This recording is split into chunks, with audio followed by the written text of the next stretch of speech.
And the Battle of I-10 tips off tonight. The Miners and Aggies squaring off with the most buzz in years. We are live at the Don Haskins Center getting ready for the big game and showing you how UTEP is changing things up for what could be a special season.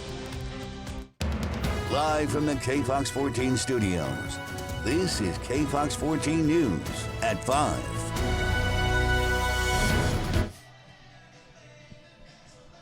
Hello from the Don Haskins Center, the scene of round one of the Battle of I-10 featuring the NMSU Aggies and the UTEP Miners. The annual rivalry taking place much earlier in the season. A bunch of hype on the hardwood tonight as both of these teams seem primed for success this season. Yeah, that's right. So we are out here live. We're going to be bringing you all the previews and backgrounds of what's going on for the big game. Right now we saw some rehearsals that were happening with some of the cheerleaders that were out here. Also some other activities that we saw happening, just preparations really for what's expected to be a huge crowd out here tonight. I can tell you we can take a quick look at what we could expect tonight. Doors open at 6. The game starts at 7. Tickets are still available. Prices range from $18 to $36. The theme out here tonight, you may have been hearing about this. It's called Defend the Dawn, and it is an orange out. UTEP asking fans to wear orange to the big game. So I am wearing orange under protest because I'm an NMSU Aggie. Erica, you're a Miner. Oh, I know. I've been hearing it for quite some time now. We do have special coverage for you tonight showing you how UTEP is trying to bring back the home court advantage that made this such a tough place to play in the Haskins years and early in the 2000s. We're also looking at plans to fill the student section here at the game. That's been a challenge lately this season.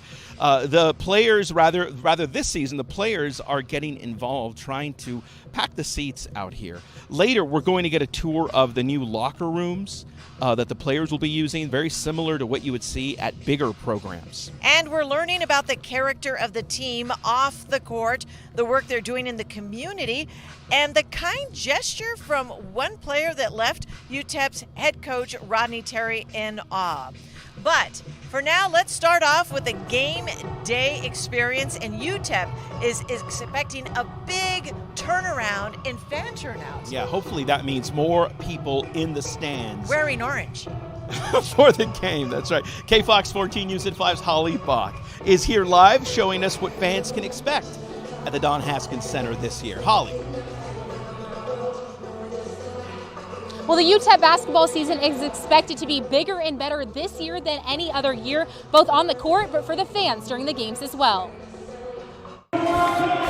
One of the main things we're doing is we've got flame boxes, so you'll see at every men's game and every select women's games that we'll have the flame boxes when the teams come out of the tunnel and during the starting lineups. UTEP Athletics is bringing the hype to the 2019-2020 basketball season. So they really can just expect a fun, family-friendly environment, just a very welcoming environment.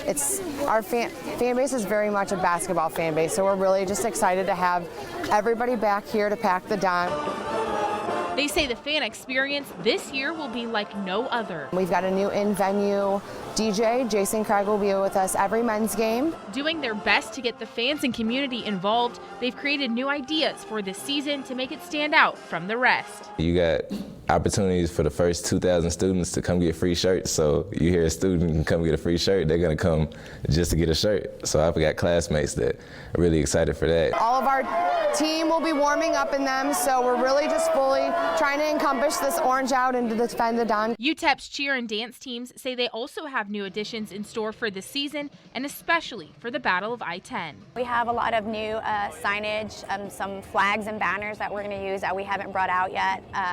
And just that excitement, that fun. It's going to be a great environment. Jason creates a great environment with the music he plays, but also the band with all of their spirited music and with spirit and cheer. It's just an amazing environment to be a part of. With everything in place for the Battle of I-10, UTEP fans say they're excited for tip-off. I think they have a good shot at going to the championship. It's a really cool competitive environment right now. Go Miners. And the players say this is their year to show people how good they can be. For me, I'm passionate and I love to get the crowd involved. We're looking forward to a very good season this year, and we're going to do what we can to win games for this community. Now, after speaking with head coach Rodney Terry, he says he wants to make this arena one of the hardest to play in the country and says he needs all the support they can get to be able to do that. Reporting live here from the Dawn, Holly Bach, KFOX14 News at 5. Yeah, clearly the fans are ready for something good to happen because, in truth, it's been a rough few years for the Miners. Yeah, that's true. Under Tim Floyd, the team really never reached the success that people were hoping for. That led to some dominance for NMSU when it comes to the Battle of I-10. The Aggies have won 9 games in a row against UTEP in the Battle of I-10. The Aggies, last time UTEP won a Battle of I-10 game was November of 2014 here at the Don Haskins Center. The Aggies now lead the all-time series by a count of 114 to 103. Miner fans hoping that this is the night that streak comes to an end. There's a lot to be optimistic about because the Miners now have a crew of basketball players that A, are very experienced, and B, were highly recruited. So definitely the Aggies also, however, are deeper than normal, and they've been pretty good in years past. Absolutely. KFOX14 News at 5's Patrick Chalvier joins us with a preview of the game. Yeah, you know, the Aggies are a deep squad. This should be a good one. Problem is, they got some starters dealing with injuries as well. They'll probably be a game-time decision. Nonetheless, I think this is the game that both programs and fans can enjoy as well. But in talking about the Miners specifically tonight, you got to remember, this is pretty much a brand-new Miners team. Again, most of these guys didn't play last year, but they do know the importance of this rivalry, bragging rights, the history behind all of this, of course. But they want to be the team to tip off a new era for Miners basketball. Now, granted, this is just the second game of the regular season, so both teams will learn a lot about each other by the end of it. Nonetheless, as I said, it's a rivalry game and one game that both programs are ready for. They're an extremely deep ball club, so you know they're going to have quality players up and down their roster. I look for those guys to be as strong as they were a year ago in terms of the type of team that they're going to put out there on the floor. For the players, you know, that's more fun. You know, that's why they do what they do year round, to get to the games, and I expect them today to have a little more bounce in their step.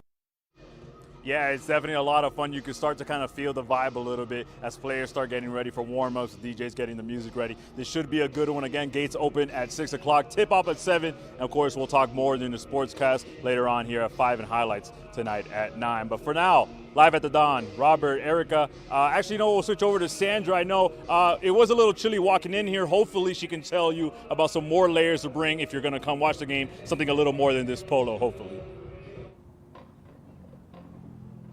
Oh, man, it's a cold night. You know, this is what you would call perfect football weather, but it's also perfect basketball weather because you're indoors. So don't let the gray skies keep you from coming on in. Folks are already moving into the area, and, you know, we've seen the traffic pick up here in the last few hours. And your forecast really tonight is going to be a cold night eventually, as temperatures will be dipping to our freezing mark in El Paso and below freezing in Las Cruces. But we do have more weather changes. I'll show you what your next weather maker looks like still ahead.